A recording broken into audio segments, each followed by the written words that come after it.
Marsha, what's coming up in sports? Well, coming up in sports, we had a busy, eventful weekend in the capital city, and we have the highlights and updates.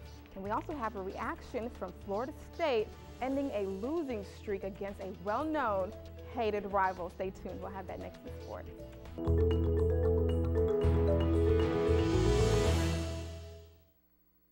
Welcome back, everybody. I'm Marsha Buchanan. On Friday, FAMU's women's basketball team traveled to Ohio to take on Cleveland State. But the Lady Vikings would jump out to an early lead and wouldn't look back, capturing a 67-49 victory over the Lady Rattlers. Not looking too good for the Lady Rattlers, but there's always next time.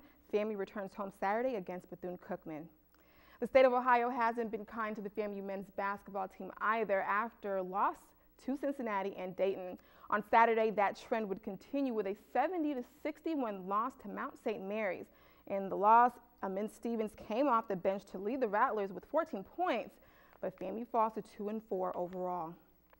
And if you were here in Tallahassee like I was this weekend, the high point of all sporting events was the UF Florida State football game on Saturday. And entering that matchup, the Seminoles had dropped 6 straight games to their arch rival, but with a birthing ACC title game on the line, the Noles look to change that. Jabari Jackson has more.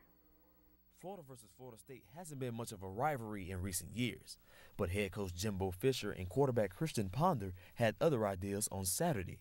In his final game at Doak, Ponder probably played his most complete game, passing for 221 yards and 3 touchdowns in a much-needed 31-7 victory. Unbelievable feeling. I mean, for us to go out and play like we did and, finish the game 31-7, I mean, couldn't have played out any better in my mind. And, I'm just proud of our team, and for us to go out and execute the way we did was unreal. What a difference a year makes, as the Seminoles' offense looked unstoppable while the Gators seemed overwhelmed. But Florida State's defense didn't help the situation. Seminole defenders had the Gators receivers covered all day in a game. The defense only surrendered 64 yards passing in a performance the Noles won't forget anytime soon. Greatest day of my life, really. So far, I mean, my dream was to beat the Gators and go to the ACC, and that's why I came here. And my goals are being accomplished, and now all we have to do is just go out there and win it. With Maryland's 38-31 defeat of NC State, the Seminoles will travel to Charlotte for the ACC title game against Virginia Tech. For now, first-year head coach Jimbo Fisher can say he accomplished something Bobby Bowden never did, and that's win his Florida game debut. For News 20 at 5, I'm Jabari Jackson. Florida State now shifts their focus to the ACC championship against a savvy Virginia Tech team. The Hokies entered this matchup 10-2 on the year with an 8-0 record in the conference. The game will be held in Charlotte, North Carolina, and kickoff is set for 7:45 p.m. Eastern.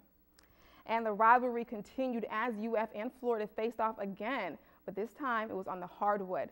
The momentum was reversed as Florida's Kenny Boynton scored 14 points and Eric Murphy added 10 as the 16th ranked Gators held off the Seminoles' late rally to beat their interstate rivals 55-51 on Sunday.